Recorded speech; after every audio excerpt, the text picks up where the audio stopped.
Hello friends, कैसे हैं आप सब। तो डिस्कस करते हैं इंपॉर्टेंट टॉपिक कैसे टेट के लिए प्रीवियस ईयर क्वेश्चन है सीडीपी का, क्लास नंबर 5 है। तो आइए समझते हैं।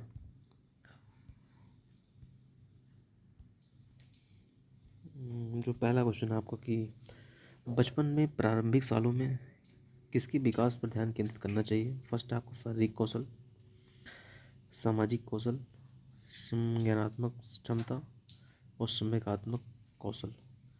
अमूर्त तर्क नहीं होगा, इन चारों पर ध्यान देना चाहिए। मतलब ऑप्शन थर्ड जो है आपका राइट आंसर होगा। नेक्स्ट है आपका बाल विकास के क्षेत्र में हाल ही के सिद्धांत यह सुझावित करते हैं कि विकास प्रभावित होता है। किससे होता है? आनुवंशिकता से भी होता है, शिक्षा से भी होगा, संस्कृति से भी होगा, सामाजिक नीतियों से होगा। तो चारों ऑप्शन आपका सही है, तो ऑप्शन नंबर 4 आपका सही हो जाएगा। नेक्स्ट है बच्चों का विकास किस प्रकार से होता है। फर्स्ट है व्यवस्थित रूप से होता है, परंतु स्वाभाविक रूप से व्यक्तिगत होता है। ठीक बात। अव्यवस्थित रूप से किसी विशिष्ट पल में अचानक से उभर आता है, ऐसा नहीं है। पूरे विश्व में सभी बच्चों में एक समान दर से होता है, ये भी गलत है आपका। एक समान दर से नहीं होता, सबका अलग अलग तरीके से होता है। केवल विद्यालयी कारण के परिणाम से होता है, ऐसा भी नहीं है। तो ऑप्शन फर्स्ट आपका राइट आंसर होगा।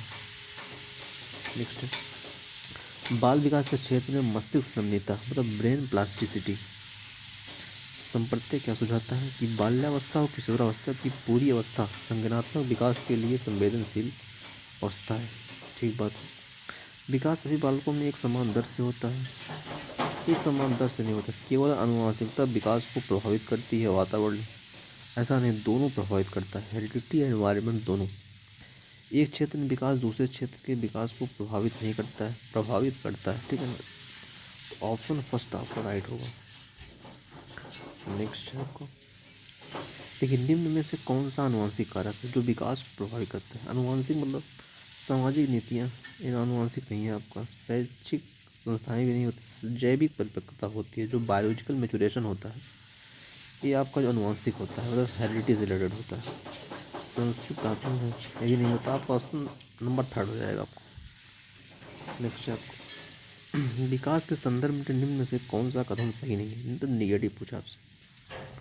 नोट बच्चे अलग अलग दर या गति पर विकसित होते हैं। ठीक बात है। विकास क्रमिक रूप से होता है, ये भी ठीक है। विकास अपेक्षाकृत रूप से व्यवस्थित होता है। ठीक बात है। विकास हमेशा अनिरंतर नहीं, निरंतर होता है। आपका एक गलत है, तो यही पूछा था निगेटिव, तो निगेटिव का भाई निगेटिव होगा आपका। इससे आपके गलत होंगे। ऑप्शन नंबर आपका 4 हो जाएगा। नेक्स्ट है आपका देखिए इसमें है कि क्रांतिक अवधि के संप्रत्यय की क्या उदाहरण है। विकास के दौरान अपरिवर्तनीय क्षति। ठीक बात है। वातावरण का विकास पर कोई प्रभाव न होना, ये सही नहीं। आनुवंशिकता का विकास पर बहुत कम प्रभाव होना। पुरस्कारों का विकास के दौर में नकारात्मक प्रभाव होना।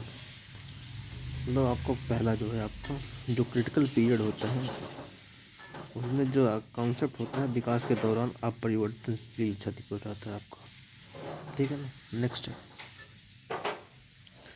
इसमें है कि क्रांतिक अवधि के संप्रत्यय की क्या उदाहरण है। विकास के दौरान अपरिवर्तनीय क्षति। ठीक बात है, तो वही है आपका पहला ही होगा इसमें। नेक्स्ट है यहाँ पर विकास की नमनीयता में विश्वास रखने वाले सिद्धांतकारी निम्न में से किस दृष्टिकोण को मापते हैं। केवल स्वभाव ही विकास निर्धारित करता है, ऐसा नहीं है। पालन पोषण विकास को प्रभावित करता है। ठीक बात है। विकास हमेशा निरंतर होता है, निरंतर हमेशा नहीं होता है। उसके बाद विकास हमेशा अनिरंतर होता है, ये भी सही नहीं है। तो आपका जो है पहला सही है। नेक्स्ट है आपको नेक्स्ट है लास्ट है कथन दिया है कि अभिभावकों को बाल्यावस्था देखभाल से संबंधित चर्चाओं में शामिल करना चाहिए। ठीक बात है। तर्क जो कह रहा है कि बाल विकास पारिवारिक परिवेश से प्रभावित होता है, बिल्कुल होता है। तो ऑप्शन जो है ए और आर दोनों सही है, और आर जो है एक ही सही व्याख्या भी करता है। तो ऑप्शन नंबर ए आपका राइट आंसर होगा। चलिए मिलते हैं फिर इसी तरह से नई वीडियो में। तब तक के लिए thank you so much. Channel पर नए हो तो सब्सक्राइब करिएगा, इसी तरह से नई वीडियो आती रहेंगी आपके लिए। तो चलिए थैंक यू सो मच।